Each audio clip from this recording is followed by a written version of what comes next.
अस्सलामुअलैकुम 8th class students. आज का हमारा मैसेज है वादा खिलाफ़ी नहीं करनी, यानी कि अगर आपने किसी से कोई वादा किया है तो आप उसको नहीं तोड़ेंगे, सही है, बल्कि उसको पूरा करें। ठीक है, आज हम अपना यूनिट नंबर 3 स्टार्ट करेंगे जिसका नाम है बायोटेक्नोलॉजी।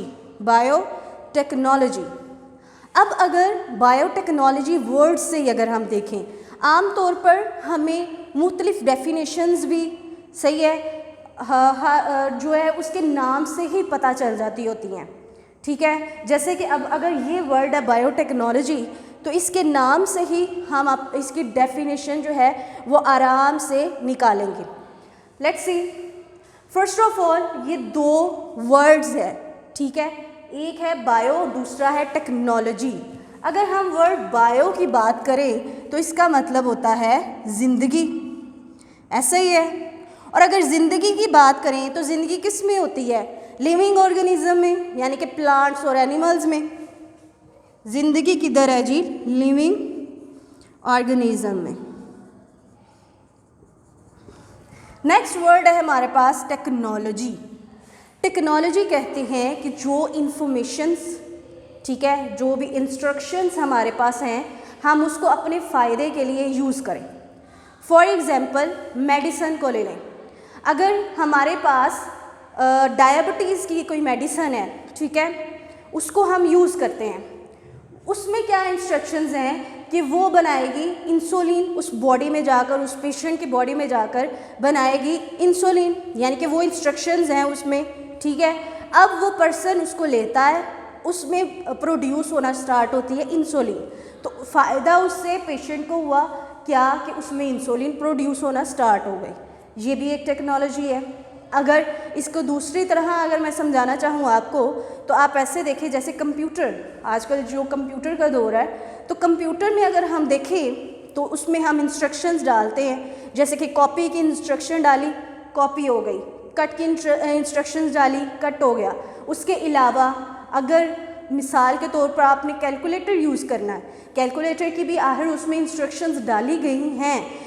अगर आम तौर पर अगर हमने मल्टीप्लाई का कोई क्वेश्चन करना है 1-2 मिनट हमें लगेगा उस क्वेश्चन को करने में, लेकिन अगर हम उस कंप्यूटर में, कैलकुलेटर पर उसको हल करें तो 1 से 2 सेकंड में हमारा जो है आंसर निकल आता है, यानी उससे हम फ़ायदा हासिल कर रहे हैं। ठीक है, यानी कि वो इंस्ट्रक्शंस या वो नॉलेज या वो इल्म जो है जिससे हम फ़ायदा हासिल करते हैं। ठीक है, technology means that knowledge that give us benefit. ठीक है, अब हम टेक्नोलॉजी की डेफिनेशन पढ़ते हैं जी। टेक्नोलॉजी की डेफिनेशन क्या है? बायोटेक्नोलॉजी।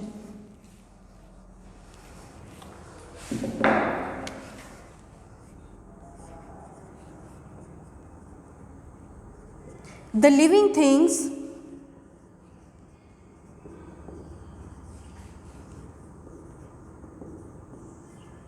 used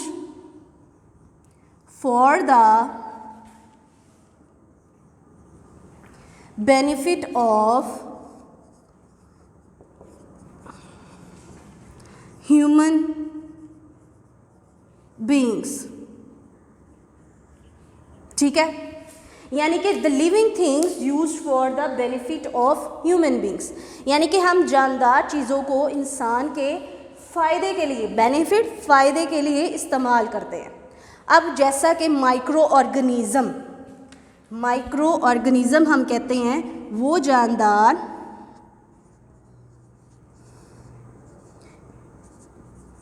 वो छोटे जानदार, अगर माइक्रो वर्ड की ही बात कर ले तो इसका मतलब होता है छोटा, और ऑर्गेनिज़म जानदार, वो छोटे जानदार जिनको हम माइक्रोस्कोप से देख सकते हैं।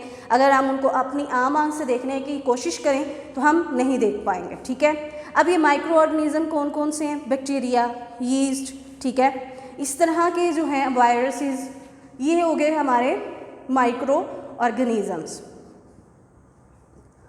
अब इनको हम अपने फ़ायदे के लिए कैसे यूज़ करते हैं? मिसाल के तौर पर हमारे पास एक यीस्ट माइक्रो ऑर्गेनिज़म है, ठीक है, इसकी मदद से हम क्या करते हैं? हम बनाते हैं योगर्ट। इसकी मदद से हम अपना योगर्ट मीन दही बनाते हैं, ठीक है। अब जैसे ही हम इस यीस्ट को अपने जो दूध है उसमें डालेंगे तो वो दही में कन्वर्ट हो जाएगा। सबसे पहले अगर इसकी बात की जाए तो क्या हुआ था कि कुछ पर्सन्स थे, ठीक है, उनके पास था दूध, ठीक है। अगर हम उस दूध में यीस्ट जो कि हमारे पास माइक्रो ऑर्गेनिज्म है, अगर हम उसको उसमें डाल देंगे तो वो दही प्रोड्यूस होगा। तो दही जो है जो बन जाएगा, हम देखते हैं कि हम दही खाते हैं, हमारे फ़ायदे के लिए होता है, बल्कि डॉक्टर्स भी ये कहते हैं कि दही जो है वो रोज़ाना जो है वो खाना चाहिए, आपकी सेहत के लिए अच्छा है।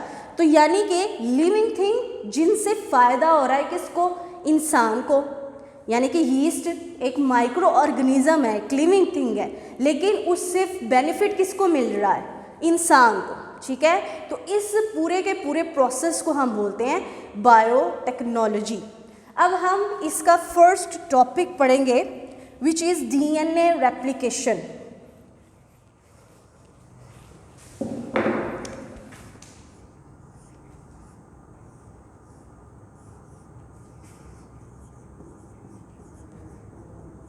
अगर डीएनए रेप्लिकेशन की बात करें तो सबसे पहले तो हमें पता होना चाहिए जी डीएनए क्या है।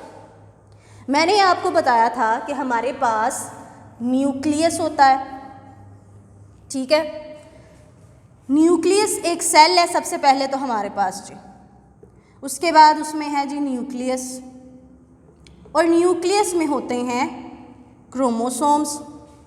उसके बाद हमने पढ़ा कि क्रोमोसोम के हर एक क्रोमाटिड, ठीक है, ये जो क्रोमाटिड्स हैं इन पर होते हैं डीएनए, ऐसा ही है। उस डीएनए के ऊपर जो है वो इंस्ट्रक्शंस लिखी हुई होती हैं जीन की मदद से, यानी कि जीन ऊपर होता है इंस्ट्रक्शंस की सूरत में। ये सारा का सारा प्रोसेस था।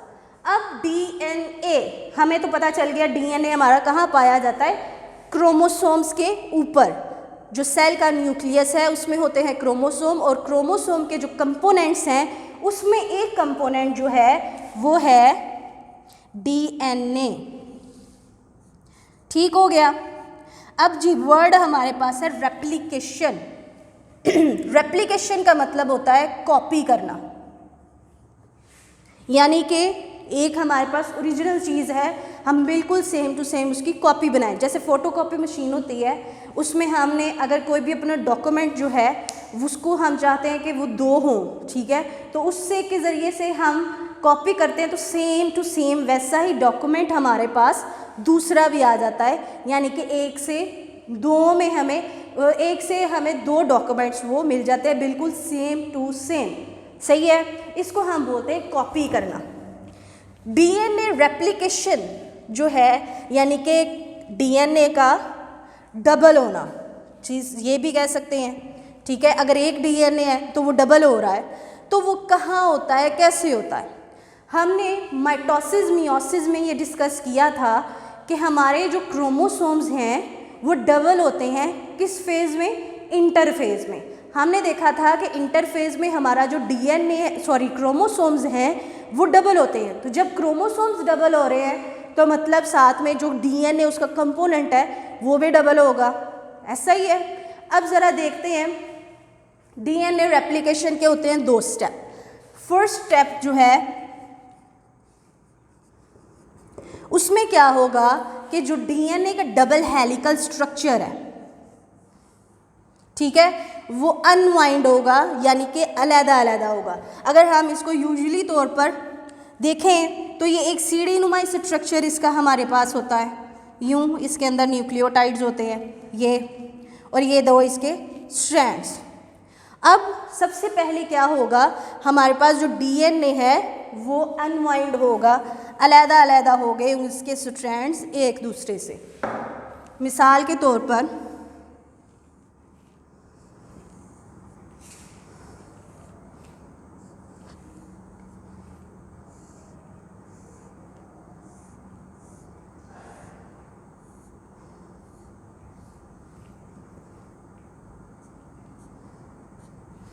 ये हमारे पास एक डीएनए है, उसके दोनों स्ट्रैंड जो हैं वो साथ में जुड़े हुए हैं। सबसे पहले अनवाइंड कैसे होगा, ये अलग अलग हो जाएंगे, ठीक है। ये हो गए डीएनए हमारा अनवाइंड हो गया, यानी कि एक स्ट्रैंड हमारा इसका ये हो गया, दूसरा स्ट्रैंड हमारा इसका ये हो गया। नेक्स्ट स्टेप में क्या होगा, स्टेप 2, इसमें क्या होगा कि हर एक जो स्ट्रैंड है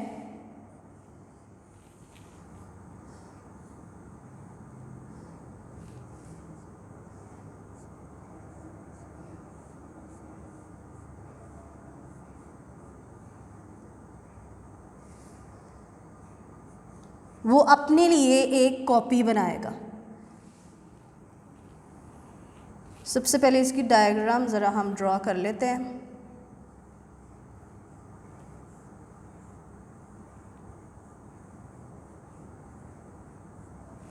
चले जी,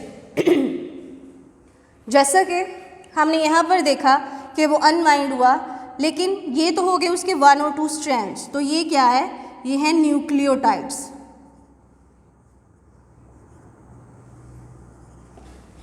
यहाँ पर क्या होगा, अब स्टेप 2 की तरफ हम आ गए हैं। स्टेप 2 में क्या होगा कि यहाँ पर एक नया जो है न्यूक्लियोटाइड एक इधर आएगा, एक इधर नया न्यूक्लियोटाइड होगा, न्यूक्लियोटाइड, ठीक है। अब इस नए न्यूक्लियोटाइड की मदद से यहाँ पर बिल्कुल इसी स्ट्रैंड की सेम टू सेम कॉपी जो है वो बनेगी।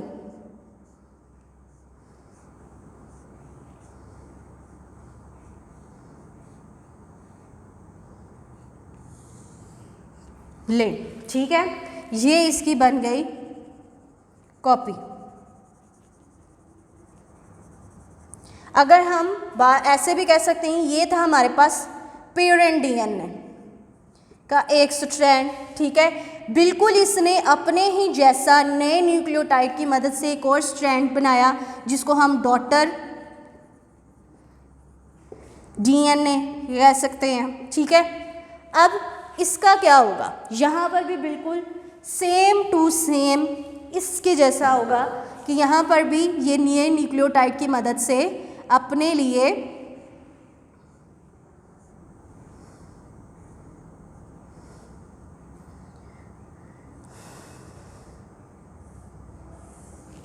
एक नया स्ट्रैंड बिल्कुल सेम टू सेम वैसा ही कॉपी बना लेगा। ये हो गया उसका पेरेंट डीएनए और ये हो गया उसका डॉटर डीएनए। अब क्या होगा, ये दोनों साथ में जुड़ जाएंगे,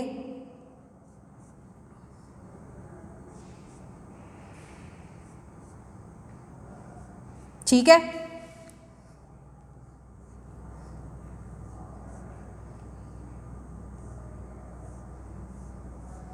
देखें, सबसे पहले मैं दोबारा देखें ज़रा ध्यान से, हमारे पास एक डीएनए था, उसको हमने अनवाइंड किया, 2 अलग अलग स्ट्रैंड हो।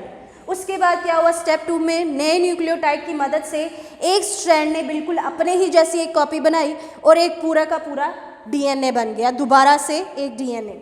उसके बाद दूसरा जो स्ट्रैंड था उसने भी नए न्यूक्लियोटाइड की मदद से एक अपनी कॉपी बनाई, ठीक है, और बिल्कुल वैसे का वैसा एक और डीएनए हमारे पास मौजूद है, यानी कि 1 और 2। एक डीएनए से हमें 2 डीएनए मिल गए हैं, यानी कि डीएनए रेप्लिकेशन का जो मकसद था कि डीएनए जो है वो कॉपी होते हैं, तो इससे अगर हम देखें तो हमारे पास एक डीएनए था, लेकिन यहाँ पर हमारे पास कितने डीएनए हैं, 2 डीएनए, उसकी सेम टू सेम कॉपी हमारे पास बन चुकी है। ओके स्टूडेंट्स, आप लोगों ने ये डीएनए रेप्लिकेशन, बायोटेक्नोलॉजी की डेफिनेशन, इसके कॉन्सेप्ट को अच्छे से जहन में रखना है और इसको याद करना है। अल्लाह हाफिज़।